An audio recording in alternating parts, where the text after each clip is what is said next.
Today we will discuss about the chapter relation and function. First, relation और function पढ़ने से पहले firstly we have to know about the Cartesian product of the sets. हमें पता होना चाहिए कि हमारे पास अगर कोई सेट है उनकी Cartesian product के बारे में. Let we have two non-equality set A and B.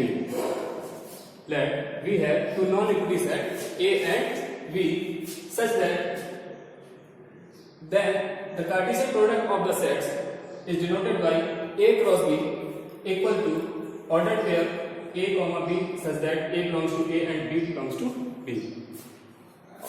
तो हम लोग कह सकते हैं कि कार्टेशियन प्रोडक्ट किसी भी दो सेट्स का ऐसा प्रोडक्ट होता है जिसमें उसके सारे ऑर्डर पेयर्स का एक ऐसा सेट होता है जिसमें कि जिन्हें इस तरीके से डिफाइन किया जा सकता है.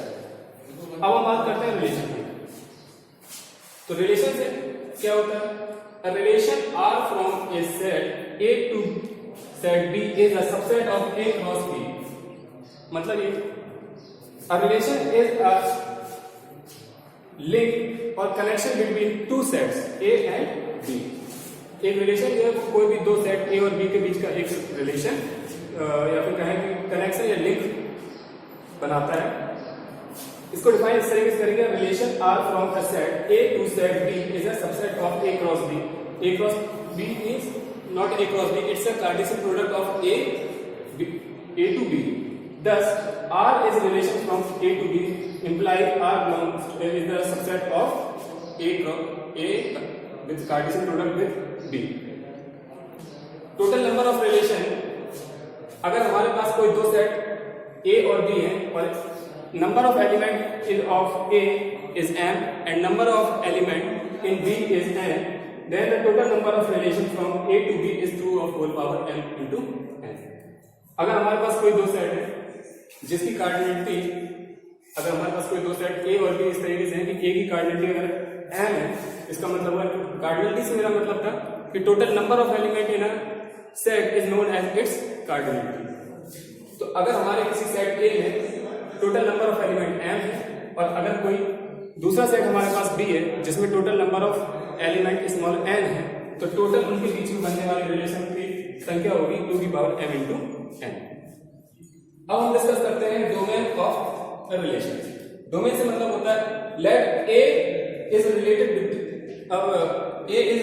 with a relation R with B. The set of all the first component of the ordered pair belongs to R is called the domain R. तो अगर हमारे पास कोई दो नॉन इक्विटी सेट A और B है और उनके बीच में रिलेशन R लगा हुआ है, हम कहें कि उनके बीच में एक रिलेशन R है, तो जो हमारा सेट A है उसकी जो ऑर्डर पेयर बनेंगे A और B का जो कार्टेशियन प्रोडक्ट या उनके बीच में जितने भी ऑर्डर पेयर बनेंगे, तो जो उसका फर्स्ट ऑर्डर पेयर का जो फर्स्ट एलिमेंट होगा वही उसकी रेंज कहलाएगा. ठीक है. Now we will discuss about the range of the relation. Range क्या होता है? अभी हमने थोड़ी देर पहले पढ़ा था डोमेन. अब हम पढ़ेंगे range. Let R be a relation of between two sets A and B. Then the set of all second component of the ordered pair belonging to R is called the range of R. अगर हमारे पास कोई दो non equity set A और B थे और उनके बीच में relation R था, तो जो हमारे ऑर्डर पेयर बने थे उनका जो सेकंड क्वाड्रेंट होगा या फिर कहें कि जो सेकंड कंपोनेंट होगा ऑर्डर पेयर का वो उसका रेंज कहलाता है. इसके बाद हम पढ़ेंगे inverse of relation. Now we again हमारे पास क्या फिर से दो नॉन इक्विटी सेट A और B है, इनके बीच में रिलेशन R डिफाइन किया गया है. Then the inverse of R denoted by R inverse is defined as B comma A such that A comma B belongs to R. Type of relation. Relation के दो तीन type होते हैं, तीन types होते हैं. पहला रहता है आपका void relation, इसी को हम लोग बोलते हैं empty relation. Let A be a set, then phi is the subset of A Cartesian product with A. इसका मतलब ये अगर हमारे पास कोई एक सेट A है और उसका उसी के साथ में एक ऑर्डर पेयर बनाया, एक रिलेशन बनाया जाए, तो उनके बीच में अगर कोई भी रिलेशन या फिर कहें कि एक नल रिलेशन या फिर कहें से एम्प्टी रिलेशन मिलता है, इसी को हम लोग बोलते हैं वॉइड रिलेशन. फॉर एग्जांपल, अब जैसे हमारे पास यहाँ पर एक सेट है A और सेट में तीन कंपोनेंट 1 2 3 हमारे पास एक सेट था जिसे डिफाइन किया गया 1, 2, 3 and we have a relation R equal to A, B such that A minus B equals to 10। तो ये डिफाइन नहीं है। इसका मतलब ये हुआ कि हमारे सेट A में कोई भी ऐसे दो टर्म नहीं है जिनका सब्ट्रैक्शन 10 हो जाए, इसीलिए इस रिलेशन में हमें कोई भी ऐसा एलिमेंट नहीं मिलेगा। इसीलिए ये जो रिलेशन होगा वो आपका वॉइड रिलेशन या फिर एम्प्टी रिलेशन होगा। इसके बाद दूसरा आपका जो रिलेशन आता है वो आता है आपका universal relation. Let A be a set, then A Cartesian product with A is the subset of A Cartesian product on A. Then so it is a relation on A. This relation is called the universal relation of A.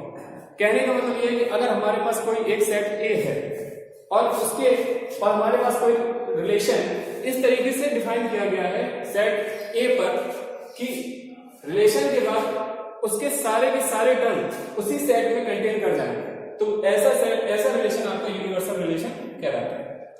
Late for example we have a set as A equal to 1, 2, 3। हमारे पास एक set है जिसमें कि हमारे पास तीन component या तीन element 1, 2, 3 है और हमारे एक रिलेशन डिफाइन किया गया है इस तरीके से R equal to A, B belongs to R such that mod of A minus B is greater than equal to 0। तो यहां पर हमारे पास ऐसे दो ये सारे एलिमेंट इस रिलेशन को डिफाइन कर रहे हैं। अगर हम इस रिलेशन को फाइंड आउट करें तो यहाँ पर हम वैल्यू रखते जाएं तो हमें सारे के सारे रिलेशन जो है वो इसी सेट में मिल जाएंगे। तो ये आपका जो सेट है वो आपका यूनिवर्सल रिलेशन कहलाता है।